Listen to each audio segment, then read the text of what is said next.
On April 3rd, 2018, a disgruntled YouTube user named Nassim Agadam entered the YouTube campus through the exterior parking garage and opened fire on the outdoor patio after being approached by a worker.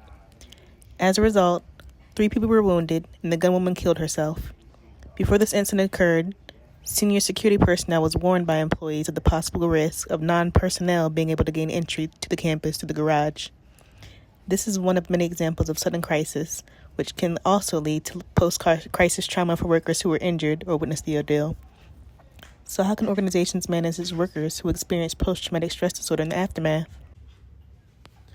According to the National Center for PTSD, PTSD is defined as a psychiatric disorder that can occur following the experience or witnessing of life-threatening events, such as a military combat, natural disasters, terrorist incidents, serious accidents, or violent personal assaults like rape. People who suffer from PTSD often relive their experience through nightmares and flashbacks, have difficulty sleeping, and feel detached or estranged. And these symptoms can be severe enough and last long enough to significantly impair the person's daily life. According to the National Center for PTSD, about 7 or 8 out of every 100 people, which is 7 to 8% of the population, will have PTSD at some point in their lives. About 8 million adults have PTSD during a given year. It's only a small portion of those who have gone through trauma. About 10 of every 100 women develop PTSD sometime in their lives, compared with about every 100 of men. Over the past 10 years, we have seen a vast increase in the presence of cybersecurity crimes and cybercrimes and hacking. And as such, it has taken a toll on employees and consumers alike. It has caused a higher number of anxiety, depression, and PTSD. A 2020 USA Today article by Jessica Guion talks about the psychological toll that increases with cyber attacks.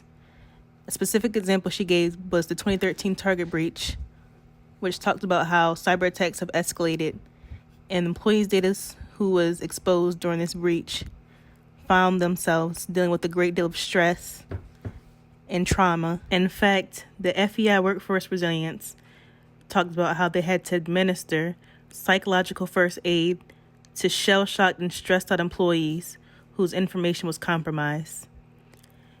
And also, these same employees found themselves having to check into short-term counseling to help cope with the effects of the breach. But this is only the beginning of the trauma, as once their information is out there, it's out there for years.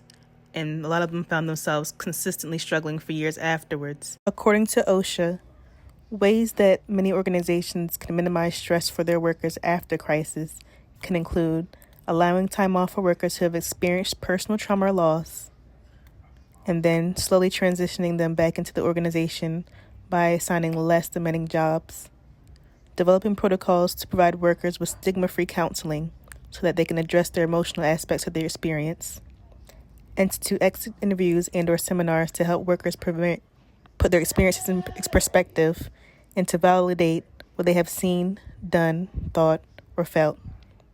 Provide educational and services or workshops around stress management and self-care, and offer group self-care activities and acknowledgments. Crisis is always going to be a factor, so to deal with post-crisis stress in organizations in the future, employee assistance programs need to be included with employee benefits.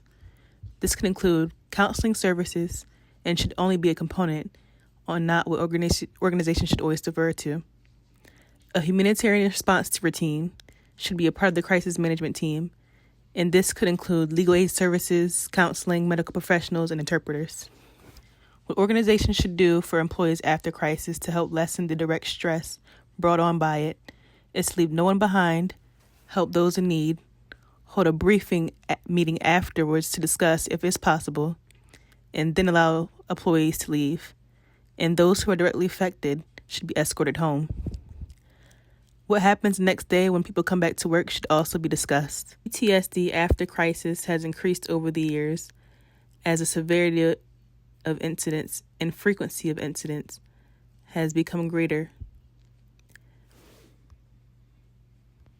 For cyber employees, this has taken a great toll on their mental health. Organizations need to consider this when they come up with their crisis management planning and have better health benefits to reflect the same.